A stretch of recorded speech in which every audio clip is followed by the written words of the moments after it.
Dreams are like seeds. Now, this week on the broadcast, we talked about Jabez. Jabez, a man who prayed to God that God would enlarge his coast, and that God would bless him indeed, and that God would keep him from evil, and that God would not allow his past to hold him back. And as a result of his prayer, God did indeed bless him. But I'm mindful of the parable that Jesus told us about a sower that went forth to sow, and he sowed seed. And that's what I'm saying, that the dreams are like seeds, because it's very easy for the enemy to come and steal your dream because of what Jabez prayed. He says, I know that I have a family history.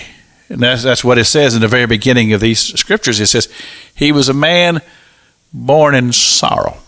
And his mother even said that. She says, I bear him in sorrow. And so whatever this was, it was out there and it was known.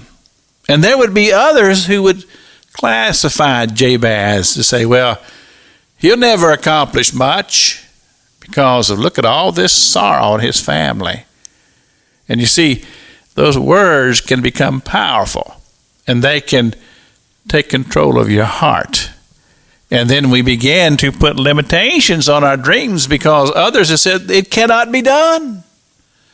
But Jabez appealed to a higher power. He took it to God, and he said, God, take away all of these limitations, and don't allow me to live in the realm of that which is negative. Lord, let me believe in the God of the possible. And you see, I believe in the God of the possible.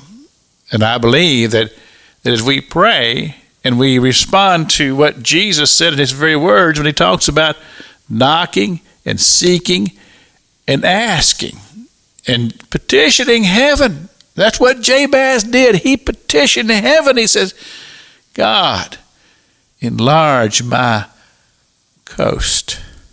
So that's why it's so important that we not allow the voices that would come forth to say, oh, no. That's silly. You shouldn't be believing those things. You should not be expecting these things. Look at you. Look at your family. Look at your background. You see, when Samuel went down to Bethlehem, we read this in the book of Samuel, and he went looking for the next king of Israel. And, he had it in mind about the first king, because the first king, Saul, he says he was head and shoulders above every other man in Israel.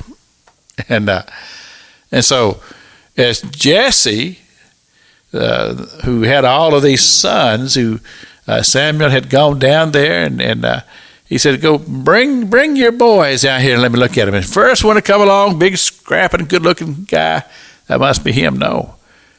And God rejected all of that. He chose the little ruddy shepherd boy, because you see, God doesn't look at the limitations that people do. He said, I look at the heart.